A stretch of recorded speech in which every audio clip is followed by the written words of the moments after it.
I think people often ask why this stagnation happened. My standard, or if you agree with this, and of course people can disagree, how much it happened, but if you agree with me that there's been, a slowing down of progress, that in some sense the singularity was maybe more in the past than in the future, and that you always have these questions: why did it happen? And my cop-out answer is always that why questions are overdetermined, and it could be sort of our society became risk averse or too feminized, or you could say that there was too much regulation and bureaucracy, which is sort of a libertarian intuition I have. But I've come to think that one of the bigger factors that was the sense that a lot of the science and technology was quite dangerous. It had at least in a military context, had a dual use character, and there was already some relentless acceleration of this stuff in the late 18th, 19th centuries. Napoleonic Wars, Colonel Colt with the revolver, Alfred Nobel inventing dynamite. World War I, was sort of a break point where the sort of naive progressive narrative really got undercut, and then somehow you can say that the sort of Baconian science project in some sense ended in the Hegelian sense, is both culminated and terminated at Los Alamos with the building of nuclear weapons. And then again, it doesn't work perfectly, but my telling would be that it took maybe a quarter century for nuclear weapons to really get internalized by society. And then by the 1970s, the energy, the energy was, we don't want to be doing this outside world where we're going to build ever more thermonuclear bombs. We want to be, piecing out at Burning Man with psychedelic drugs. We want to, or you escape back to nature through environmentalism. We want to be in a world not of change, but of stasis, because a world of change has this apocalyptic dimension. Change is change for the worse. That's the sense that gets, encapsulated the 1970s. And so there's a way that the sort of progressive version of science, we try to put the pause button on it.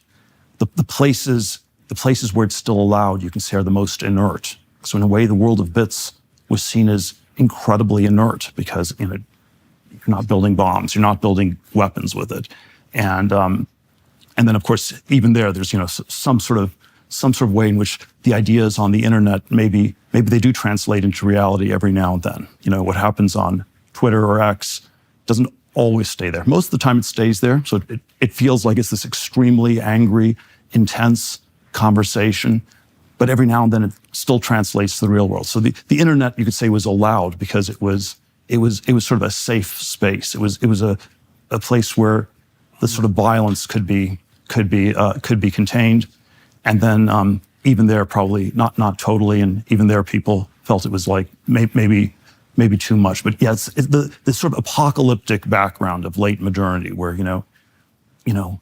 every microaggression has the potential to escalate to Armageddon is in the background. And again, I don't like the stagnation and the risk aversion and all these responses, but there's a part of it that I think is understandable. So it sounds to me, now that you've clarified that, it sounds to me, and correct me if I'm wrong, that what you're grappling with is more of an attempt to account for where we are now and how it's different from, let's say, the post-war period, or maybe even the Enlightenment to the post-war period. Like, things have shifted radically. And it sounds to me like what you're outlining is it's an attempt to characterize the nature of that shift, perhaps even more than an attempt to deny the idea that there's any progress. You said yourself when you were laying out your argument that it's very difficult to measure progress, but it's also undeniable that many, many things have shifted, and we're not where we were, let's say, 10 years ago probably, and certainly not 30 years ago. Well, I would say we are broadly progressing more slowly than we were 100 years ago.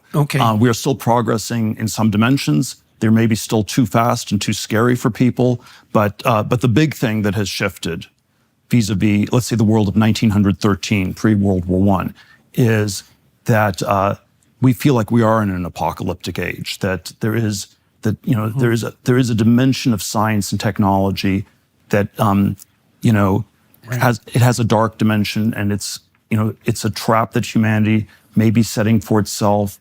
And I don't like Greta, and I don't like the full precautionary principle, but her argument that we have just one planet isn't entirely wrong. And so you see this shift in part as a shift from the ethos of progress, that the a priori assumption. Yeah, but I don't want to abstract it too much. It is actually, it's the specific nature of the progress that happened. It is, we got thermonuclear weapons.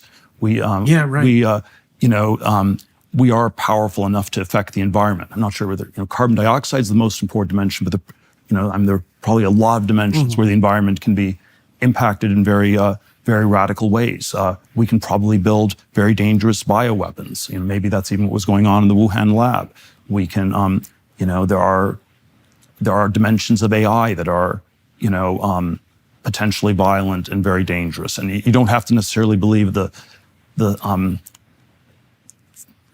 all these sort of weird pictures where it's this super intelligence that's somehow completely disembodied and is going to kill every last human being on the planet.